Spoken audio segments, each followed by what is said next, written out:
fait déjà un petit moment que j'ai un sujet qui me tient à cœur et qui pourtant n'a pas été partagé sur le YouTube français, c'est les coasters chinois. Alors je vous rassure tout de suite, je ne vais pas parler du constructeur Togo qui fait des coasters pour le moins assez particuliers, mais bien plutôt des coasters qui ont ouvert récemment en Chine et qui méritent d'être abordés. J'ai eu le déclic de faire cette vidéo il y a maintenant 1 an parce que quand Dueling Dragons a ouvert à Guangzhou Sunakland, personne n'en a parlé. Et du coup je me suis rendu compte du manque de communication des coasters asiatiques sur le YouTube français et pour pallier à ça, j'en ai fait une vidéo. J'ai donc sélectionné quelques coasters en Chine qui sortent de l'ordinaire et je vais vous en parler dans cette vidéo. Le premier coaster est bien évidemment Dueling Dragons à Guangzhou Sunakland. Et il est tellement extraordinaire que je ne sais pas du tout par où commencer. Juste pour vous expliquer, c'est le tout premier Dueling Coaster avec mélangeant un sit-down et un inverted et dont les tracks des deux parcours sont fusionnés pendant tout le début du ride. Battlestar Galactica à Universal Studios Singapour avait déjà fait l'exploit de mélanger sit-down et inverted, mais là ils vont encore plus loin parce que les deux tracks des deux layouts ne forment qu'un. Moi je trouve ça juste magnifique. Avant que ce genre de coaster existe, j'avais déjà pensé à ce type de coaster, mélanger un track inverted et sit down. Mais mon esprit scientifique avait repris le dessus et je me suis dit, le passage des trains, le poids, les forces exercées dessus, il faudrait des piliers énormes, une structure énorme pour que ça puisse exister. Mais Intamin l'a fait.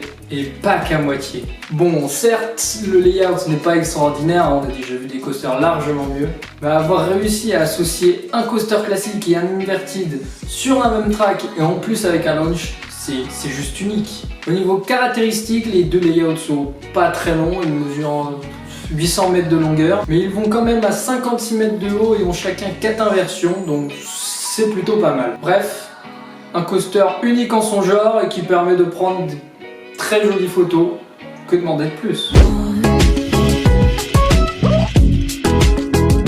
Le deuxième coaster que j'ai à vous présenter n'a pas cet aspect unique, mais il a le potentiel de rivaliser avec les plus grands. Il a aussi été construit par Intamin, je vais vous parler de Soaring with Dragon à FA Sunakland. Alors vous allez me dire, encore un parc Sunakland, mais eux au moins ils innovent, ils font un nouveau parc chaque année et ils construisent de bons coasters. Donc c'est en effet un coaster avec un triple launch. Pour ceux qui ont regardé ma vidéo précédente sur Six Flags Discovery Kingdom, vous avez entendu parler de ma mauvaise expérience sur les coasters à triple launch. Les triple launch coasters sont pour moi une mode chez les coasters qui n'a vraiment pas lieu d'être parce que ça permet un launch plus progressif en 3 fois mais du coup ça enlève toute l'intensité du launch et je trouve ça vraiment dommage. Un launch sans intensité n'a aucun intérêt, c'est pour ça que je trouve aucun intérêt dans les coasters avec des triple launch. Mais je n'ai pas choisi ce coaster pour ça. Ce coaster il a sa place dans cette vidéo tout simplement pour son layout. Mais vous allez me dire, son layout il est pas si extraordinaire que ça pourtant. Et vous avez raison. Mais ce que j'aime dans ce layout c'est qu'il est ultra fluide. Les courbes de ce coaster sont magnifiques et ça doit se ressentir quand on ride. Il n'y a pas que les coasters très intenses avec beaucoup de G, beaucoup d'inversions qui sont bien. Les coasters fluides et agréables à rider sont aussi très bien. C'est pour ça que je préfère d'ailleurs Blue Fire Silver Star. Pour ceux qui les ont déjà ridés, vous comprenez sûrement mon point de vue. Ce genre de coaster peut se rider autant de fois qu'on veut parce que tout simplement c'est plaisant à rider. En plus il a le plus haut non-inverted loop du monde, donc que demander de plus? Pour notre troisième coaster, je vous laisse deviner le parc. Et si vous pensiez à Sunakland, eh ben, j'ai le plaisir de vous annoncer que vous aviez raison. Ah oui, oui, oui, oui, oui, oui, oui. Le troisième coaster se nomme Battle of the Jungle King et se trouve dans le même parc que le coaster précédent à FA Sunakland. Comme vous pouvez le voir, c'est un Dueling Tilt Coaster et c'est ce qui rend ce coaster ouf.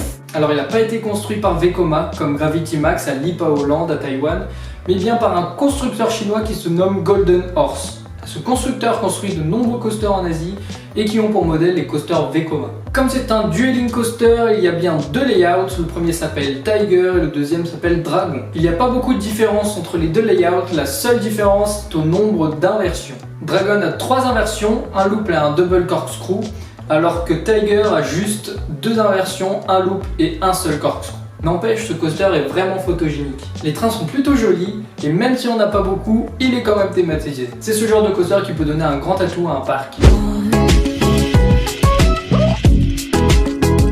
Pour le quatrième et dernier coaster que je vais vous présenter. J'ai gardé celui qui est le plus beau à mes yeux. J'ai le plaisir de vous présenter Falcon à Wuxi Sunakland. Coaster qui a d'ailleurs ouvert en juillet dernier. Non mais regardez-moi ce coaster.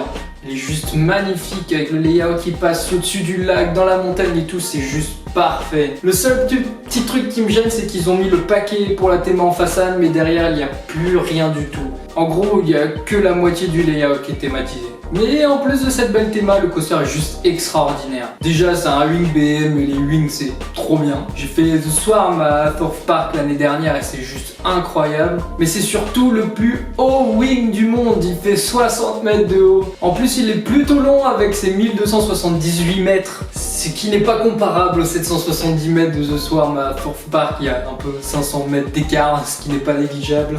Et pour couronner le tout, il y a 4 inversions. Donc franchement, rien à redire, c'est typiquement le genre de coaster que j'attends à voir dans un parc européen.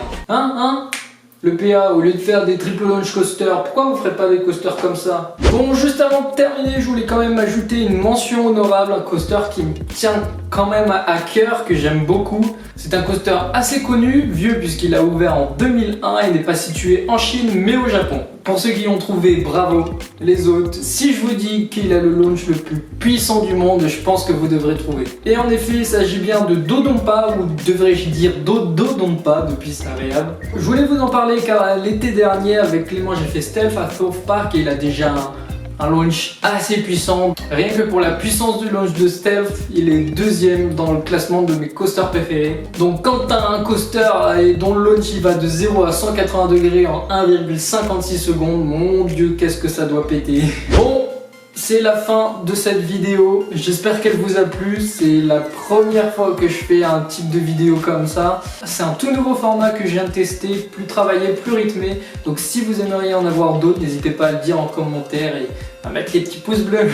Et sinon, n'oubliez pas de vous abonner, à mettre la petite cloche pour les notifications, à nous suivre sur les réseaux sociaux pour avoir toute l'actualité, et puis on se dit à une prochaine. Allez, salut!